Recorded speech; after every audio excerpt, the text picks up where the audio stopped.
Cool.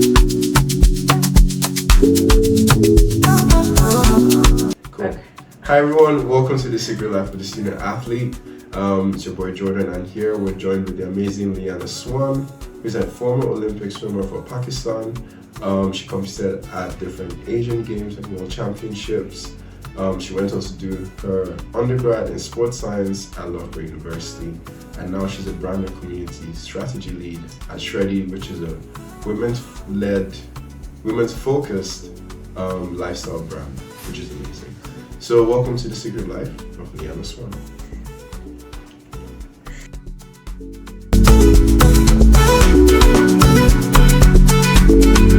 Thank you very much for having me. I'm very excited to be here. Now we're excited. We're excited to have you here. But yeah, we're just gonna jump straight into it. So, you competed in the Olympics at such a young age, which is insane. How old were you?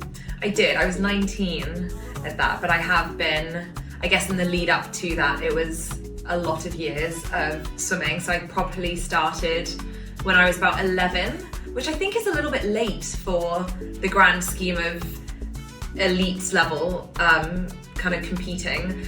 So yeah, a little bit late, but I did go to the Olympics and I was 19 when I went to the Olympics. Nice. Got a little picture here, just showing Lianna at the Olympics. This is at the Olympic opening ceremony. So I did the Rio Olympics in 2016, which really does, I was just saying to you earlier, it feels like a lifetime ago, but we can talk about it. Yeah. And this picture was very much at the Olympic opening ceremony, which was, just insane, and like a huge party. I guess most of us, if not all of us, have watched the Olympic opening ceremonies online. And it's just all the countries coming out, the whole stadium is packed. I think it's one of that and the closing ceremony, just like such a big spectacle of the whole occasion. And everyone's just absolutely cheering for you. Like, it's probably the first time I've ever had anything like that, or that scale of people just cheering what seems to be at you. I guess I was with the whole of the Pakistani contingent, but it's still a lot smaller than some of the other countries that are coming out. So that was very cool. That's such a fun. Very cool. That's crazy. And you're like, I think it was Snapchat was very big at the time. So like that after this, like all my videos, I think some of my friends could see on the TV, but it's just me like with my phone, like, wow. So I need to probably, if that ever happens again, not be on my phone. Nice. Just take it all in. But cool. So like, don't want to delve too much into the Olympics now. We're gonna talk about it a bit more. But I was just curious, like, you were so young and in high school. So Daniel and I went to high school together. Yeah. You know, we're just trying to just play a little bit of football, you know, go back, do our homework and stuff like that. Yeah. So like, how was that, like, competing at such a high level? Maybe not just the Olympics, but you know, you did World Championships. Yeah. Asian Games, and like you still went back to do, I'm guessing you did your homework. I did do my homework, and I think I'm quite lucky in the sense that I got to have, I'd still say quite a normal teenagehood, or growing, like while I was growing up, it was pretty normal. I don't think I really missed out on too much, I don't think, with obviously like still having to compete at, I guess I was waking up, say when I was living in Dubai, my weekend was a Friday, Saturday, I want to say, or even like a Thursday, Friday. Gosh, it keeps changing. So it was like waking up on a Friday morning when everybody else would have gone out the night before, and then I'd be like, okay, now I'm going swimming. So there was lots of things to balance when you are that age and when you've got so much going on. I almost think when you're older, you can kind of streamline a little bit better. When you're younger, you're thinking of like, oh, what are my friends doing, and what should I be doing, or what's more fun? So it was a strange time, but a very interesting time. And I would say probably from when I was about 16 was when I was, or 15, 16 was when I started competing internationally. And that was things like the Commonwealth Games. And again, I guess when you're that age, I wasn't really thinking too much about it. Now I look back and I'm like, whoa, I grew up in Dubai, so I was there, and then we were flying over to Glasgow with my mum would always come with me for these huge like international competitions. And then after it, I mean, I would tell people, or like I said about Snapchat, I would be on Snapchat or on Instagram, but then I'd just be going back to school, and it was like kind of normal. And like no one, so people would be like, oh wow, that was really cool, but from a day-to-day basis, I think they were just getting on with their life, and they knew oh, Lianna just like swims a lot, I guess. In my head, like if we're doing that high school, like when you come back, it's like we expecting people to roll out the red carpet. The red carpet. It is an interesting one, and I think maybe we can like talk about whenever, but we can go into it more on being at school and kind of like this. If your friends aren't into sport and you are, a lot of the time your friends or your core friendship group, you spend a lot of time with the people that you're doing that sport with. I think I was quite lucky in the sense that I had a really solid like community that I swam with, but also people in my year at school that just weren't very into sport or into sport at all. So it kind of, I had a nice balance there. But all they would know is that, oh, Lianna's like, she's leaving a party early or she's going swimming in the morning. And then when it did come to the Commonwealth Games, I kind of struggled a little bit with, like, I knew my level or I knew what I was capable of doing. For them, they've just seen me like swimming for a very long time. What am I trying to say? I think it was almost like this level of expectation that they maybe had of me. And then I'd come back like pleased with how I did. Maybe like I did a PB or I'd done like times that I was really proud of. But I was never going to go to the Commonwealth Games and like get a gold medal, or even with the Olympics. Like I knew my, and my expectation. I was never going to the Olympics and thinking, oh, there's a possibility of a gold or something here. But that's hard to explain to someone that's like not in sport, or like there's always like such different levels of sport. So it was an interesting one. So what would you say your motivation was while I was swimming? Yeah. It changed a lot. I think when I first started, when I was growing up, my brother and I, we got to be quite active just in general. And I think in Dubai is quite good at keeping sport around in schools for like quite a long time. I don't actually know what it's like in the UK over here, or what it was like in Nigeria. How old do you continue doing sport until, do you know? Like in school, like when do you stop? It's usually till you graduate, because in school you've got a structured program that you can sign up, but very much when you finish secondary school is where it's a bit more optional, because then you're going to go to uni and then you decide what you want to do. But in school they've got like the programs where you can sign up or not sign up, or usually if your friend is doing it, you tend to just very, very true. I think, I'm trying to think, when I was in school, maybe year 10, so you're about 15, 16 before you start doing your A-levels, then if you don't choose to do A-level PE, you'll stop sport. But outside of that, again, I think it's quite niche in terms of like Dubai, and maybe in the UK here as well, is after school activities are quite encouraged, or you are then going to do some level of sport after school. So from that, I was doing swimming and I was doing a bit of tennis. And I'm trying to think of when this really happened, but moving into, I guess, year 7, and I was in school, I was good at PE and I knew that. And then I think it was more the extracurricular. They had some very good swimming clubs in Dubai, and I joined one of those. And it started again, just like as normal, maybe like 2 or 3 times after school. And then the squads would kind of improve, or we'd get moved up into them. And then felt like kind of before I know it, it's 8 times a week. And it's before school and after school. 8 times a week? Yeah, I would be swimming 8 times a week. So again, I remember being like, how there's not even 8 days. Like what? So it would be like a Monday morning, Monday afternoon, Tuesday afternoon, Wednesday morning, Wednesday afternoon, Thursday afternoon. So like it would, and then it would be, hopefully I'd get whatever my weekend, whatever my Friday night was. As I got older, would be like trying to get that off, but I would have to I'd be doing like another session in the morning. So motivation wise, I think it ebbs and flows a little bit. I think when I first started, and then I kind of realized like, oh, I'm quite good at this. Like there's other people, everyone can swim in my school, but like, okay, I feel like I can do this quite well. And then I would move up in the squad. And I think it then got to the point where the head coach, who has taken a few people to the Olympics, and at the time he was training a guy who was a few years older than me, swimming for Serbia, and he was on track to go to the Olympics. So all the parents were very much like, oh, what this guy says goes. And I think from when I was about 13, he said, I remember him saying to my mum, like, if she really like gets her head down over the next like few years, she can go to the Olympics. 13 is crazy. It was quite young, and I remember him saying, like, I think I'm still quite, like, I'm not built massive at the moment, but he was saying, like, her shoulders might get like this and her legs, like, then he was kind of gesturing that I was just going to get a lot bigger. But it was a very young age to have been told. And I think from my mum as well to hear maybe like, oh, really? So from there, that was kind of like, well, to anybody else on the outside, like very much like a no-brainer. Like, oh, so we're just going to stick at this. And for some time, I think with all sport, you get better and better. So I was improving, and then we would compete and I'd get PBs.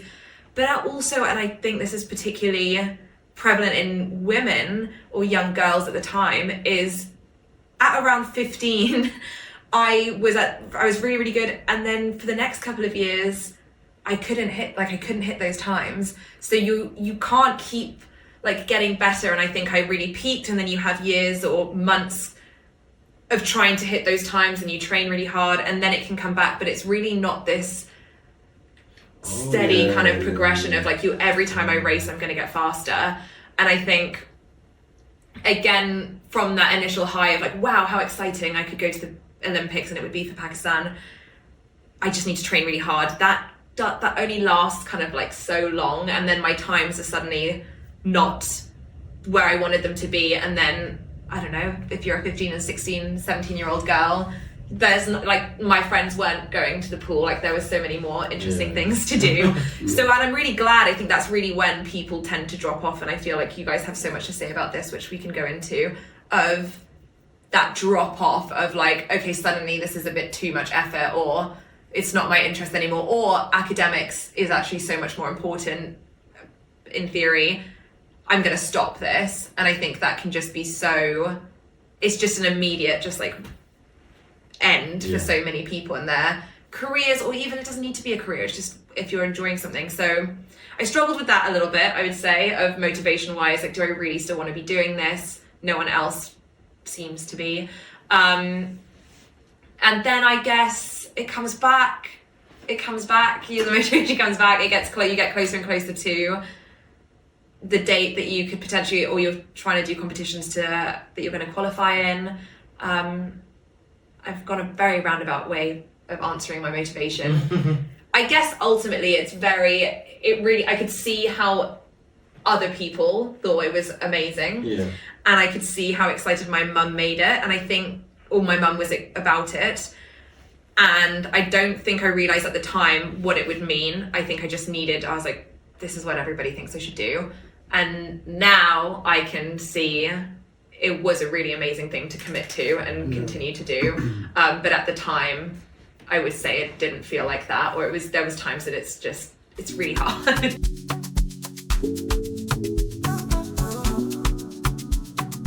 And to be like really young and being able to actually handle like that level like pressure and like motivation is actually like commendable, like for real. Because I understand like why people like drop off and stuff, especially when you're that age and like you don't have a lot of friends. And I was curious like how even like having a supportive like parent was also helpful in that moment. Because when you're like there, the margin for error is so much smaller. So you have to keep the commitment levels like really up and stuff like that. So like shout out to you for like still like sticking it out. But yeah, like I guess like my point was it's hard, but it takes, I think, I don't know what your opinion is on this, and I don't know what your opinion is like. Is it an individual thing to like stay in and do it, or is it a community effort? So my question is it because you are who you are that you didn't quit?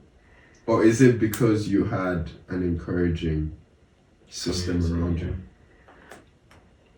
For me personally, I would have to say the latter. I would love to think that I am just this very like resilient, like go-getter person.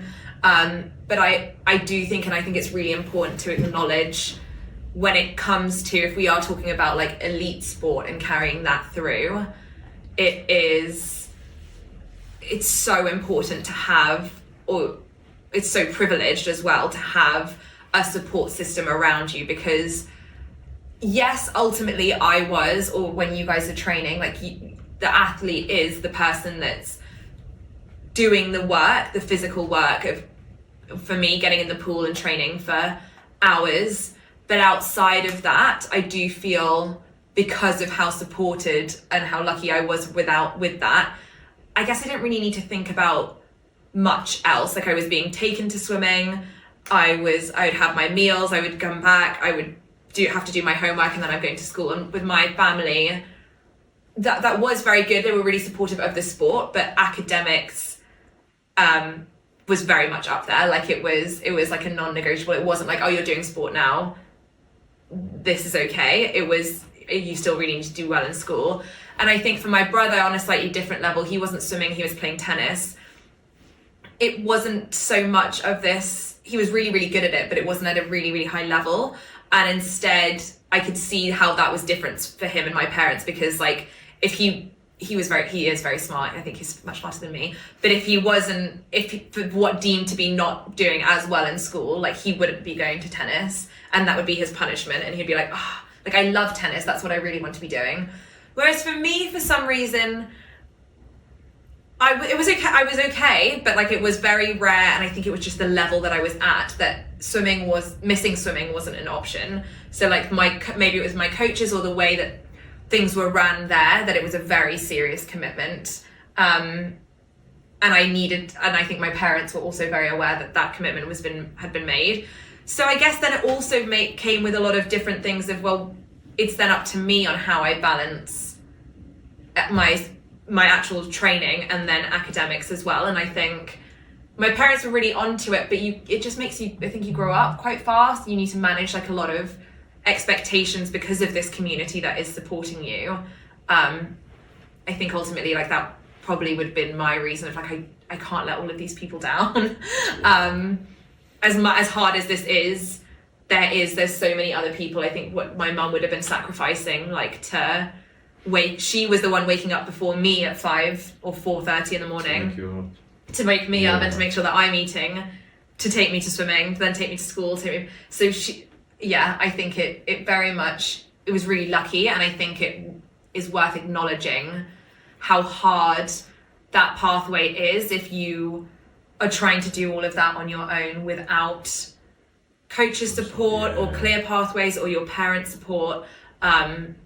And ultimately, I think that probably comes down to why so many people have to stop or stop at such a young age, because of not having that support, which is such a shame. Because I think your community gets you there, but you as an individual, you're the one that has to get good. So like, your parents will wake you up to get you. Your parents will wake you up and get you like ready and give you all the nutrition, like pay for all the coaching and pay for all the travel. But to get good is then down to you, which is probably why a lot of people with that privilege would stop. Is because at 15 they realize they can't get better times, and then they like stop. And I also think there's also probably some level of education that goes into the fact that you may like peak at some point, and then you may level off, and then you may go up again. But you have to stick it out. But because I think maybe when you're like younger, it just keeps, your performance just keeps going up like this. But it gets to a certain point where stuff gets in the mix, and then it's leveling off. But you then think like, I don't think I'm gonna get any good. And then a lot of people do end up not getting good because there's only so many elite athletes out there. No, exactly. But I think to get good is definitely like an individual thing, because you watch like documentaries about like all the best athletes, and it's like, if like 10 people did exactly what they did, like there'll be 10 Steph Currys. But there's one Steph Curry, right? And so it makes me think, when I kind of look at that, in my mind, I'm like, it's like your people will get you there, but you also, sometimes you just have to have like the talent. It just has to be in you.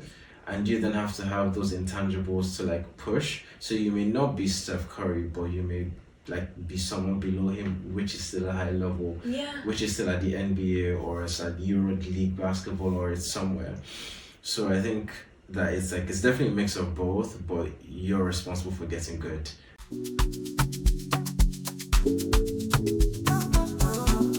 And then you definitely need like money, and I think it's understated how much money you need, and money and what's the word?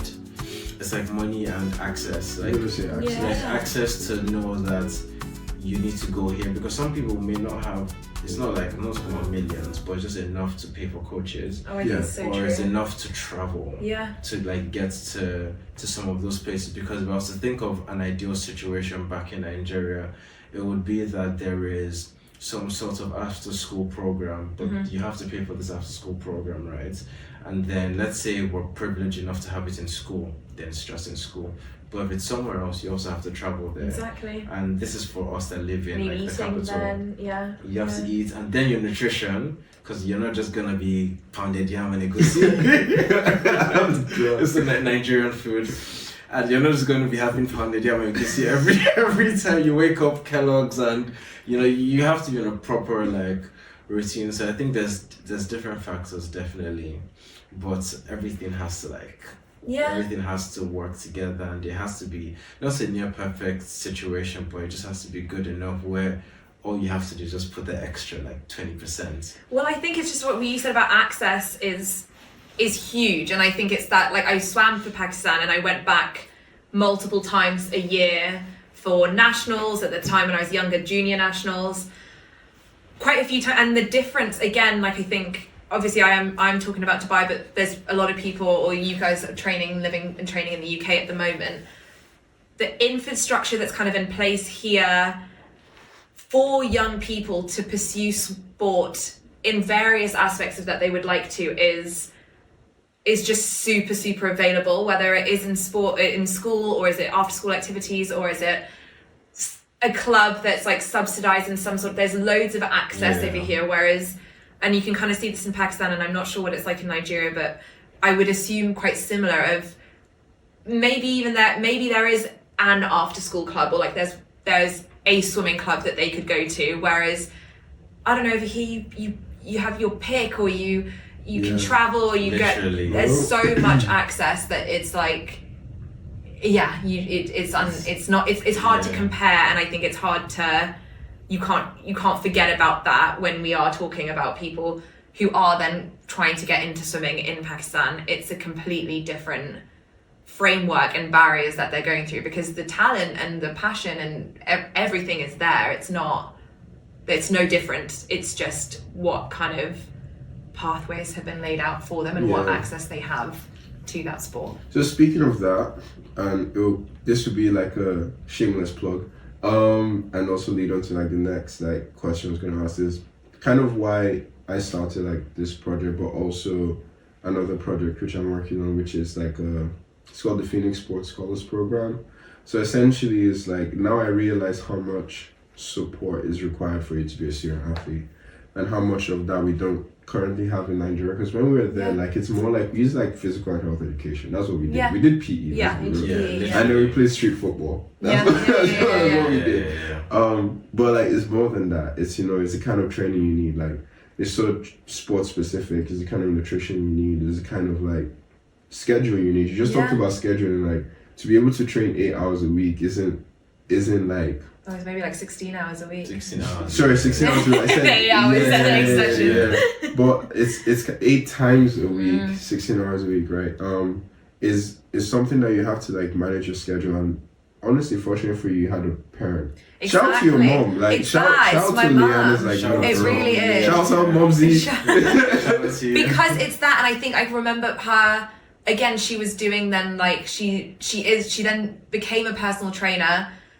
I don't think purely because I was swimming, but in line with, and she did a lot of nutritional courses as well. And I think that's so hard to know, even as the general public in the UK, the majority won't know that, or what you should be fueling your body with. But then again, if you are going to Nigeria, to Pakistan, it's complete. It's not thought of what like an actual athlete needs to eat Literally. For what the training that they're doing, and that's again when like the talent is there. Whereas it's like if you're then looking at a child who's got like a sports nutritionist and a physio and a coach and this like it's hard to compete against. It's not it's different levels. Whereas I think what can we do, and I think what you're just explaining about this project and the Phoenix project is so important because it's just access. Like you don't.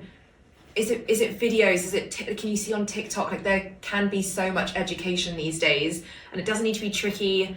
A lot of it, hopefully, with food and good food, doesn't need to be the most expensive, even though I think it is, and it's like again a really big privilege to be able to like all these protein bars and stuff. It's a lot. But I think the first thing that you said exactly is why these podcasts are so important of understanding that there is maybe like a bit of a disparity, but also that there's so much hope, or there's so much like that you can still do to stay in sport for as long as you can. It's not about necessarily, I know a lot of people would dream of going to a high level or going to the Olympics or something, but equally with my current job now, sport is just a part, or exercise is just a part of like every single day, or it should be part of your life until you're in your 80s, your 90s, hopefully, and you're moving. And if you stop that at a very young age, it's really hard to get back into it when you get older. And then suddenly it's not like, oh, what level did you get to? It's more like, oh, I can't get out of this seat, my back is sore. Whereas like it's movement and sport just in all cultures and like all countries just needs to be part of everyday life. Yeah, like I agree. And I was gonna say, like, I know, like we said, like the whole thing about support, but obviously we understand the situation that our parents are facing in the country and people are facing. Like, I don't think that, how do I put this? I think you need to hold both things in the sense, like, as a student athlete, there are things that you need to help you grow. Yeah. And also, with the state of the country, there are things that our parents are just so focused on that it's hard for them to support in that system. So we hold both. So we're not saying it in a way that it's like, oh, you know, I like to say this, and my mom is not going to mind, but I do used to troll my mom sometimes because I'm like, if only you allowed me to pursue football, where would I be right now? Yes, Pogba, exactly. So I used to troll my mom for it, right? But even though, like, I know, like, she did, honestly, my mom, like, my parents did their best and stuff, but, like, one thing she did instill in me, whether she wasn't, you know, she knew a lot of it is, like, just the don't give up attitude, so at least she instilled that in all of us. So if I was going to do this, she at least instilled those value systems in me. But this is why, like, I think this is, like, important, and why I'm trying to design projects in a way that it recognizes the struggles of the situation at home, but it still gives the student athlete the access to, I guess, like, intangibles that you require just to, like, you know, excel in your sport. So it's like managing that.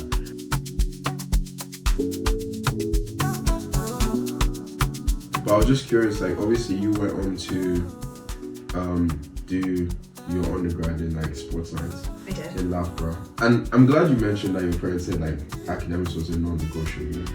Yeah. So how was that, like, how was that like, and how did, I guess, like, well, you did sports science, so I guess sports did impact your decision making. Sports very much did, and a lot of people that I was swimming with at the time, it was very much like they want to do sports science at Loughborough. And I think when it came down to it, my parents also went to Loughborough. They didn't do sports science, but they went to Loughborough.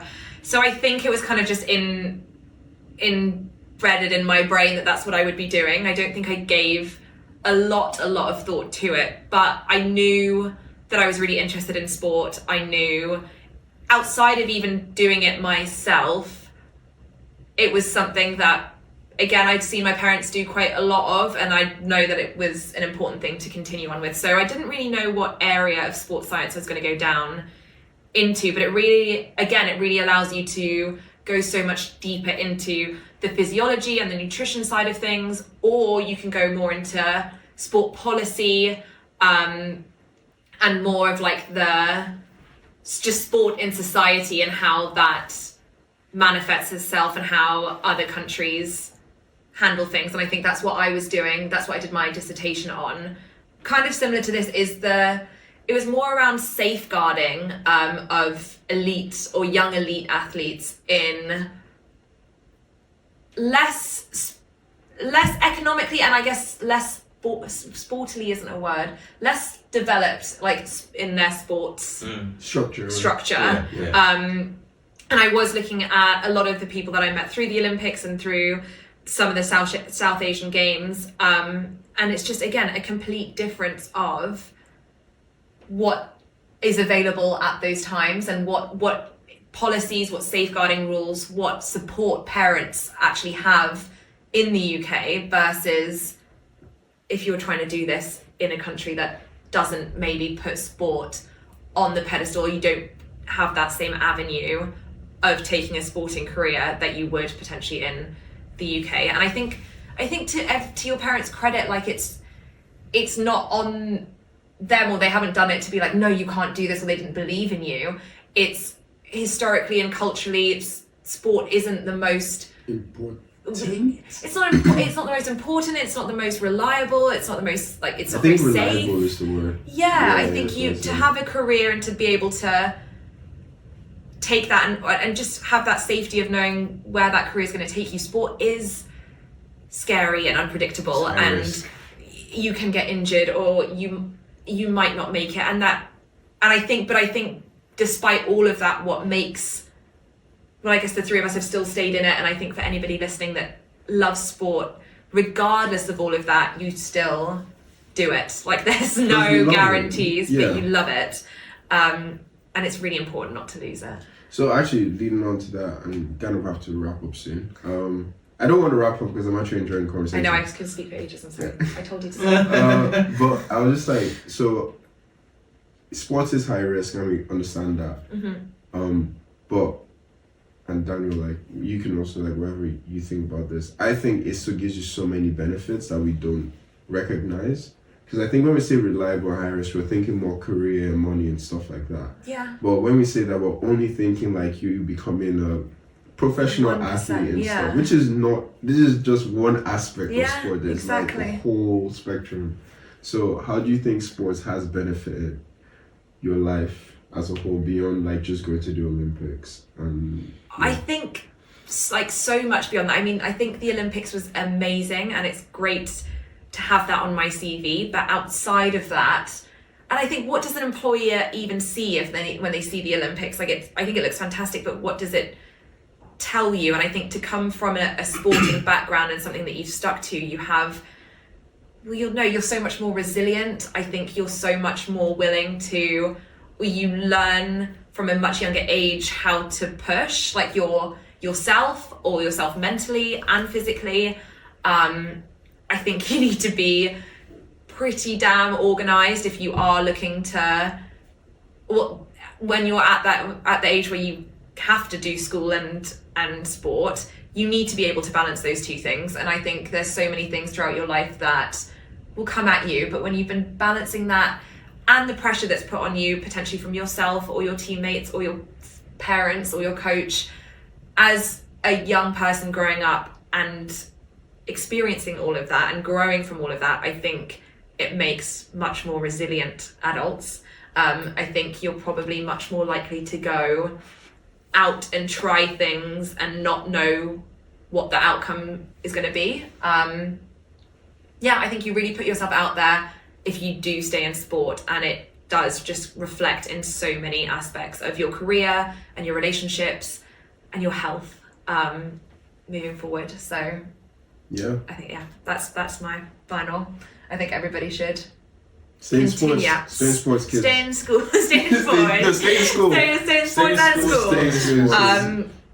But I think my closing line then would be just you really can have both, and you can keep both. And I know some things sometimes take more sacrifice than others. Sometimes your academics will really need to take more of a focus, but as long as you can keep some sort of exercise and play and movement throughout whatever age that you're going through, please do.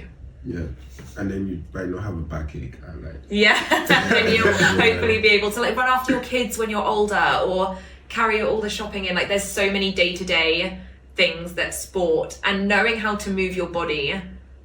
I mean, when I became a personal trainer, I think that just became very evident to me of people who maybe stopped doing sport at a very young age, and you just need to know yourself. You lose all of that. Nice. So keep it going. Do you have any other questions? I did want you to also say a little bit about SHREDDY at some point, and like. Yeah. But yeah. I'm happy to talk about SHREDDY. Yeah. Shout out SHREDDY. Shout out SHREDDY. So SHREDDY is a women's fitness platform, and we also do supplements, and it's kind of, again, I mean, for anyone's journey, I'm even thinking for young people on their sporting journey, like, social media is massive at the moment. And the reason I've said this is because SHREDDY is a very, very much born from social media, and the founder of it built her following and her audience and her credibility on social media from a young age. She started filming her vlogs in her university room. So again, before I go on to SHREDDY, I do also think, like, what are young people's avenues if they are struggling to get support at home or support financially? I don't think like TikTok is the answer to all your questions, but there's so much on there nowadays that you can kind of create, that you can share, that you can start documenting, that will resonate with other people, or that you'll find resonates with you. And I would really just try and use that for good. And that's basically what SHREDDY's done. We've built a platform for women on their fitness journeys. It's very much more like gym based, but there's gym, Pilates, high rocks, running. Pilates is crazy. Pilates is hard. Pilates is hard. And outside of sport, I think stuff like that is, we didn't even really touch on, but like the gym, how does sport, once you do maybe stop competing, how do you continue that, or what does that look like? And that's, I guess, the gym comes into it, or dance, or running clubs. But yeah, it's basically SHREDDY it's built a community all around women's sport and fitness, and the supplements that support their lifestyle on that. So yeah, it's very much a holistic women's fitness company, and a really, really engaged community as well. Not so much of an elite focus whatsoever. It's just focusing on getting people moving in a way that they enjoy every day. Nice. Do you have any? What I was thinking of is when you, like, who you are now, with everything you know, if you could time travel, would you do it all over again the same way? And if not, what would you do differently? Philosophical. It is. That's a deep one. I think as time has gone on, I'm more and more, I'm just very, very grateful for all the opportunities that I had to get me to where I got in my swimming career, and also just how pushing yourself further than you probably need to at a young age, it comes with a lot of baggage, I'm sure, but I'm now kind of back in this camp of, I think someone asked me, like, would I get my daughter to do that, or to do what I did, and I'd like it to be up to her, I really would, but I do think it's really good. I think it ultimately did me the world of good, being put in environments like that at such a young age, and being able to learn about myself. So yeah, I would definitely do it again. I would do it very similarly. I would say the only thing that's really changed for me is more of an understanding on, like, the mental side of things, which I just didn't have a clue of when I was younger, and I don't think my parents really did either. It definitely wasn't spoken about, like, with my coaches, but there's a lot of the mental side of sport is huge. And I think now, hopefully, again, thankfully, there is a lot of support around that in developed, like, sportingly developed countries. I actually started sports psychology big. It's honestly, I think it's fascinating. Did you say you just started it? Yeah. Oh wow. Literally, He's done everything. Really? Seriously? So I didn't do sports psychology, but I have a sports psychologist. Oh, you did? Oh wow. Yeah. See, that's massive, and I think, honestly, insane, like, game changer. because you reach a point, and maybe I know we're a bit out of time, but like you reach a point where like at least I did, it was like a mental barrier that's preventing me from doing something physically. And it was just hard, so I was like, I need to see a sports psychologist about this. I need to figure it out. So I met one, and we were talking about it and stuff, and it's like a world I never even knew about, thought about. Because at the gym, you know what to do, you lift weights. It's like anything physical, maybe that's the thing about being an athlete. You know, okay, I just need to bench press this, I need to swim this distance, I need to, you know.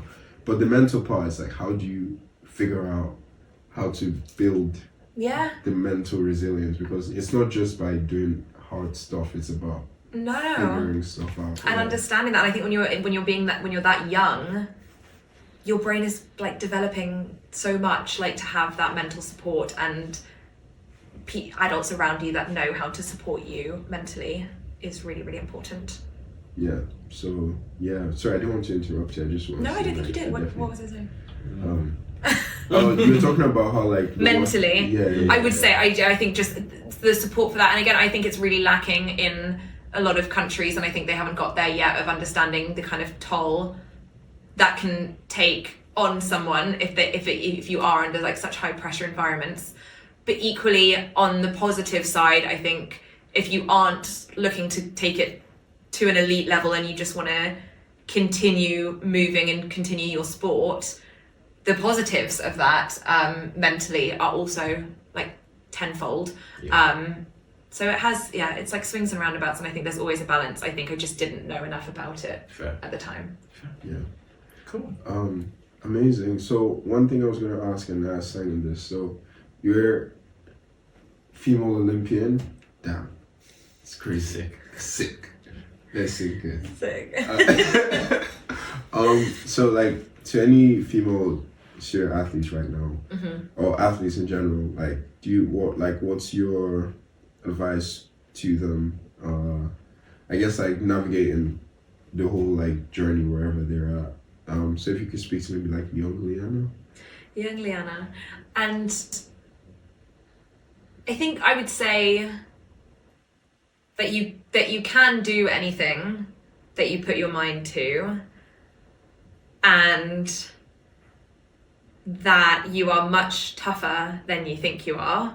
And I don't think that means necessarily getting to X amount of level or that you need to achieve a certain thing. I think it's more that when things feel tough, you've got a lot more in you and you can keep going, would be my advice. And to keep going. I think when other people seem to not be doing or not to be on a different path than you, just like trust your gut a little bit more. And if it feels right and you're still enjoying it, like try anything or keep doing anything that you can to keep that going and not to lose something that a young you loves so much.